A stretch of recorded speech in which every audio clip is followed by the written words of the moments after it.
CCP is doing what CCP has always done in times of crisis.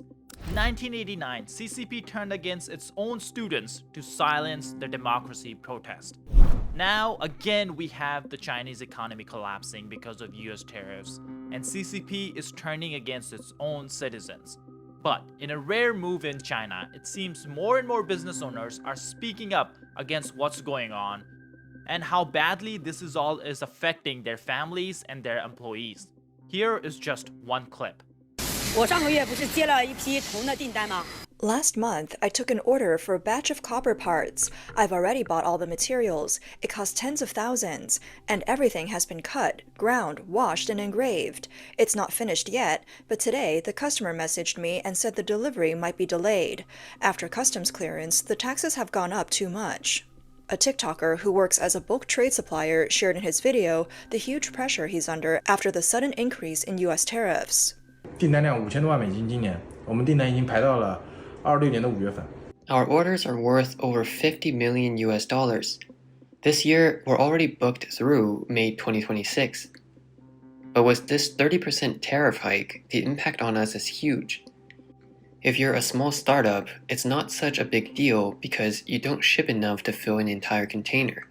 But for us, it hits hard. Our profit margins in bulk trading are already razor thin. Now with a 34% tariff, it's like getting knocked to the ground. Stories like these have flooded the Chinese social media, and that's why CCP is forcing its censors to work overtime to delete and censor any post regarding the Chinese economy and how bad it's suffering. Now, I'm sure CCP's 50 cents army is likely downvoting any videos criticizing CCP in order to suppress its reach.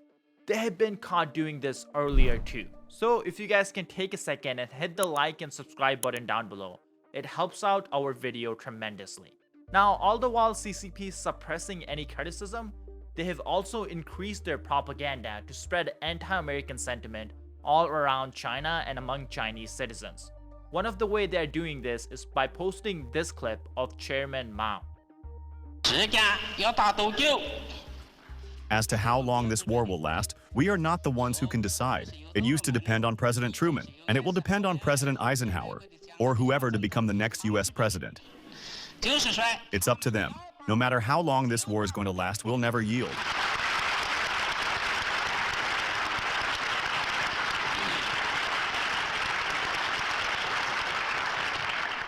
We'll fight until we completely triumph. The most ironic part of using this clip is the fact that Mao said this back in 1953. And soon after saying this, just 2 years after this clip, Mao starved to death 50+ million Chinese citizens by killing the country's agricultural production. He ordered millions and millions of farmers to stop farming and switch to producing steel and iron. All the while, hundreds of millions of Chinese citizens had no food for their family and they starved to death. It seems like Xi Jinping is trying to do the same thing, because even though the Chinese leadership doesn't realize it, Chinese citizens realize that China is overly dependent on US markets, and it's going to be near impossible for Chinese businesses to replace that market overnight. In fact, we have another Chinese citizen here explaining this as simply as one could. Honestly, these past few days, I just can't stand it anymore. Stop talking about raising tariffs and standing strong, like it's some action movie. Trying to act tough is a fast track to self-destruction. Making money, that's the real deal. The US, 350 million people, controls a third of the world's consumer market. You know what that means? Out of every $3 spent worldwide, one comes from an American wallet. The EU has 450 million people, but their spending power doesn't even come close to the US. We've got 1.4 billion people working our butts off making stuff, but our buying power is only a fifth of America's. The numbers are right there. Can cursing out the US for being a bully put food on your table? The dollars they're holding, that's the golden ticket in the global business world. Everyone shouting, "We don't need the US market." Wake up! You go sell in Southeast Asia, you're getting paid in Indonesian rupiah. Go to South America, it's pesos. The exchange rates will chop you up before you even get your money. But when you sell to America, you're getting paid in US dollars. spendable anywhere in the world. Look at the Russia-Ukraine war, all hell's broken loose, but the US dollar is still sitting pretty on the world's throne. That's reality. Step outside the dollar system and you don't even have a ticket to the international trade game. And don't give me that, let's shift to Africa, Asia, and Latin America talk either. Our African brothers? A lot of them don't even have reliable electricity. How are they going to buy your fancy appliances? India looks like a big market? Sure, but good luck getting paid. They'll drag it out till your business goes bankrupt. Only America, with its 300+ million middle-class consumers, is standing there with open wallets. No scams, no delayed payments. Even with all the sanctions these past couple of years, it's still the cleanest market on earth. Compared to places where you have to deal with bribes and shakedowns, the US is like a business paradise. Here's the thing. Capital is 10,000 times smarter than you or me. Norway's sovereign wealth fund, Middle Eastern oil money, national pension funds from all over the world, they've all poured their cash into the US stock market. Don't you think those countries want to act tough too? But reality is, without the US, the world's biggest consumption engine, your products won't even get the chance to break even, let alone make a profit. Rely on Russia? Iran? Come on. They're barely staying alive by selling off their resources. It's easy to curse American hegemony. It's a lot harder to face reality. At the end of the day, the global supply chain boils down to one simple truth. Whoever holds the purchasing power holds the power, period. The US has 5% of the world's population but controls a third of its consumption. That's absolute market dominance. You can hate it all you want. But when 70% of your manufacturing depends on exports and 80% of your foreign reserves rely on trade, losing the US market is basically cutting off your own lifeline. For those shouting, "We'd rather not make money from America," listen up. Ordinary people need to eat. Companies need to pay salaries. The government needs foreign currency reserves. If you really want to play hardball with the US hurting each other in the process, who ends up losing? It's the workers on the assembly lines. It's the small business owners running factories. It's every regular person trying to make a living through exports. Trying to act tough in the face of overwhelming market power? That's just plain stupidity. If it's time to bow your head and negotiate, then bow your head. If it's time to cut profits, then cut profits. Right now, keeping your job is more important than anything else. I'm just a high school dropout, but even I know. In the business world, pride means nothing. Only supply and demand matter. You have no idea how sweet the American market is until you look at the real numbers. Instead of shouting slogans, better to figure out how to play by their rules and make money. Fill your pockets with US dollars first, then you can talk about upgrading industries or ditching the dollar. Otherwise, it's just nonsense. Bowing your head to make money? Nothing shameful about that. But gambling ordinary people's livelihoods just to save face? Now that's real stupidity. In my narrow opinion, if making life better for regular people means we have to crawl to make money, then so be it. 哪怕跪着赚钱也没啥。 Now, as you guys can tell, a lot of these clips are in Chinese, and I don't speak Chinese. So a lot of the translation come from this great channel, Inconvenient Truth, run by Jennifer Zhang. She does a great job exposing CCP's unfair and corrupt practices. But unfortunately, YouTube has decided to silence her, and that's why they demonetized her channel. So we wanted to show our support for her work. That's why if you guys can just take a second and go subscribe to her channel and tell her Business Basics sent you, I'm sure she would appreciate that tremendously. So I'll link the channel in the description and in the card above, and I highly recommend you go check her out. But moving on, one of the biggest issues that CCP is grappling with right now is the fact that China is the only country that's fighting with the United States. That means CCP is the only one that's going to be suffering the most. CCP really wanted all the other countries like Vietnam, Cambodia, and India to put up a united front. And that's exactly why CCP started spreading this misinformation campaign, where they said that Japan and South Korea are actually partnering with China to respond to US tariffs. When in fact, both Japan and South Korea came out with an official statement saying that that's not a true story. They haven't even discussed this any single time. This is when many people started to realize and started putting pieces together. CCP wants other countries to stand alongside China to fight the US. And that's exactly why Xi Jinping just announced an emergency trip to Cambodia, Vietnam, and Malaysia. But unfortunately for Xi, all these countries have agreed to negotiate with the United States already. So it doesn't look like this plan is going to work. But this is exactly why CCP is heavily pushing this type of propaganda on US social media. The same social media that Chinese citizens are not even allowed to use, but Chinese officials are using to push pro-CCP propaganda. Here, watch it yourself. The US triggered tariff storm sweeps the globe. Markets are in panic. The so-called global beacon now puts America first. It slaps allies in the face, treats the world with predatory practices, and makes other countries pay for MAGA, pushing the fragile world economy over the edge and pitching itself against the whole world. With China here, the sky won't fall. With around 5% economic growth, China adds the output of a mid-sized European economy every year. China has hundreds of millions of skilled workers. Chinese people are well known for their strong work ethic. China's development over the past 7 decades is a result of self-reliance and hard work, not favors from others. China's technological innovation is full of vitality, from follower to leader, from made in China to created in China. Every tech bottleneck is turned into a breakthrough. Foreign investors are bullish about China.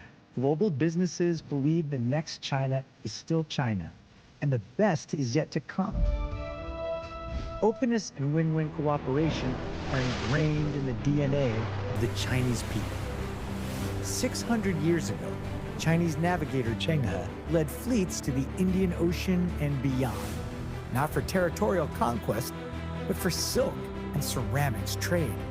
Today, China has become a major trading partner with over 150 countries and regions. China applies zero tariff treatment for 100% tariff lines to LDCs enjoying diplomatic ties with China, demonstrating South-South solidarity to action. The world thirsts for justice. Markets need to restore faith.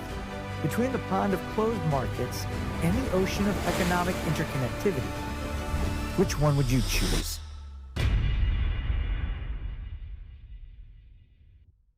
Now, along with videos like these, China has also announced that it has granted zero tariffs to many countries around the world. Here are the details of this announcement. China has granted 33 African countries with zero tariff for all their exports to China.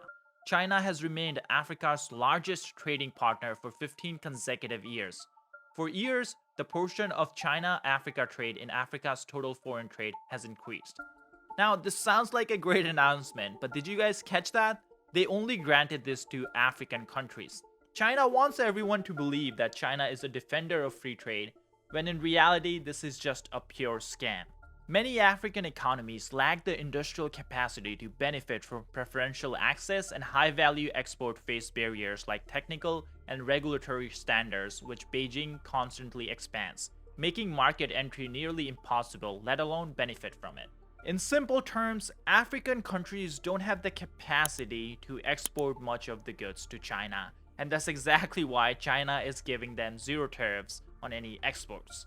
This is like me telling everyone in Africa that I'll double the salary that I'm paying them. In reality, I don't pay anyone in Africa anything, so even if I double it, it's not gonna make a difference. That means that this move by China is purely performative for everyone else. It's purely optics. China wants the world to think that China is the defender of free trade, when in reality, China doesn't really practice free trade. They practice something called mercantilism, where they want access to everyone else's market, but they don't want other countries to have access to the Chinese market. That's why they have banned Google in China, that's why they have banned Facebook, Instagram, and even this video, YouTube is banned in China. CCP doesn't want foreign companies to come into China and compete with Chinese companies. All the while, they incentivize local companies to expand using free money so they can go out to other countries and put foreign companies out of business. Let me explain what I mean by this, because this is clearly a big accusation, but it's not just an accusation. Chinese steel is a perfect example of this practice. You see, CCP gives out a lot of free money in form of subsidies to steel companies in China to build up bigger and bigger factories. Now, of course, this is something a lot of countries do. They support their growing industries by giving them subsidies and tax incentives. But CCP has taken this to another level, and that's because CCP's goals are much more sinister than just supporting a growing industry. You see, CCP kept on subsidizing the Chinese steel industry even after the local steel demand was met. That means China had more than enough production to fulfill all the demands that Chinese customers had. But the goal for CCP wasn't just to satisfy Chinese customers. The goal was to flood the foreign markets with cheap Chinese steel. That way, foreign companies just go out of business. Think about it. Let's say you're an American steel producer. You have to put in your own money to build a factory, you have to put in your own money to buy or rent a land, and then you have to put in your own money, or I guess use bank loan to pay your workers, pay for supplies and everything. You cover the cost for your business. Then once the steel is ready, you go to market with your production and you sell it at a price that you are coming out with a little bit of profit. Because at the end of the day, that's why you're taking this much of a risk, to make profit. But with Chinese steel companies, the equation is drastically different. Chinese companies don't have to worry about paying for land, they don't have to worry about paying for rent, because CCP just gives them a lot of free money as subsidies. They also don't have to worry about paying interest on the loan that they take out from state banks in China, because CCP gives them loan for either no interest or cheaper rates. On top of that, sometimes CCP also helps subsidize the supplies that go into producing steel. This way, when a Chinese company goes to a foreign market, let's say here in America, they don't need to sell it at a market price to make a profit. They can sell it for much cheaper than an American company and still make a profit, and that means American companies just cannot compete with Chinese steel because the CCP is subsidizing the steel production. Then slowly and slowly, all the foreign steel companies will just go out of business. Now CCP's goal with this is simple. If there's ever a war in the future, CCP doesn't want foreign countries to have factories that can produce steel. They don't even want foreign countries to have any type of factories that can produce anything. Because think about it, what did we do in World War II? We used a lot of our factories that were producing consumer products and we switched them to produce war-related products. And CCP knows this. That's why it wants to put every factory out of business. And they're using subsidies and free money to put other companies out of business. When other countries start fighting back against this, CCP does the performative acts that I just pointed out earlier in the video and tell the world, just to show the world that China is the defender of free trade. Here we have JP Morgan CEO Jamie Dimon explaining exactly why we need to become less dependent on China and Russia in case there is a war in the future. China and Russia have made it clear they want to kind of dismantle the post-World War II system. And I think the goal of all this trade stuff should be to make Europe and our trading partners, Japan, Korea, Philippines, stronger, not weaker, bring them closer as we build up our military. And any trade that protects military, that we should definitely do. I mean, we made a lot of mistakes about, as you know, pharmaceuticals, shipping, pharmaceutical ingredients, penicillin. That we're so reliant on China for all of this stuff. We can't rely on any potential adversary for things we need for our military. And so, there I'm quite sympathetic. That we should do, that's absolutely paramount. But the point about national security is economic security, national security are almost directly related in the long run. Hopefully when these wars get resolved, and I hope in the interest of Ukraine, where they have sovereignty when it's over, and the interest of Israel, and not being constantly attacked by terrorists on three sides, you need to keep the economic alliance together. I think it would be in Russia's and North Korea's, Iran's, and China's interest to fragment the Western world. And I think that would be the biggest long-term mistake, and I'm talking about over 30 or 40 years. I don't want to read the book about how the West was lost. This is exactly why China is freaking out right now, because China knows it cannot just replace US demands because they have built up all the factories, all this overcapacity to compete with US businesses and to satisfy US consumer demand.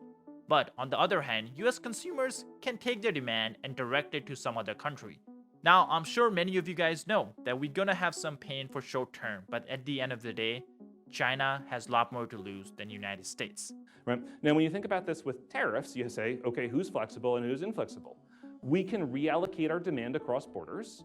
Factories that are already built cannot move. They are stuck where they are. China has developed factories for selling to the US consumer market. They have trained workers for selling to the US consumer market.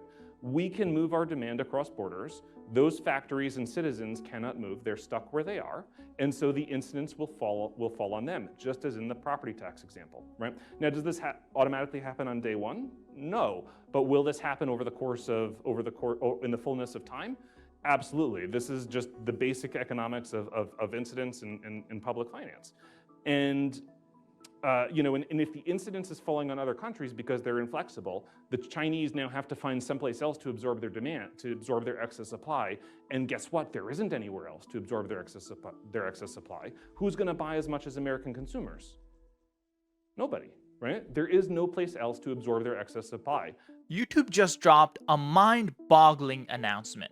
It is paying creators $64 million per day. Why? Well, because YouTube doesn't have enough creators right now. That's why you see videos on your homepage that have less than 1,000 views, like this one. Now, of course, that doesn't mean everyone should start a channel. But if you have ever wondered about starting a YouTube channel or a faceless channel, now is the perfect time. YouTube is paying creators millions every single day, and it's pushing newer and smaller channels now more than ever. But I'm sure you have many questions on how to start and grow a channel. I get these questions in my email all the time from some of you guys. That's why we have decided to put all our YouTube advice into one training bootcamp for completely free. So if you're someone interested in starting your own YouTube channel, you can sign up for this bootcamp by clicking the link in the description or scanning the QR code on your screen. This bootcamp is like a Zoom call, so it is limited to 100 people at a time. So be sure to sign up before it gets full. Now back to the video.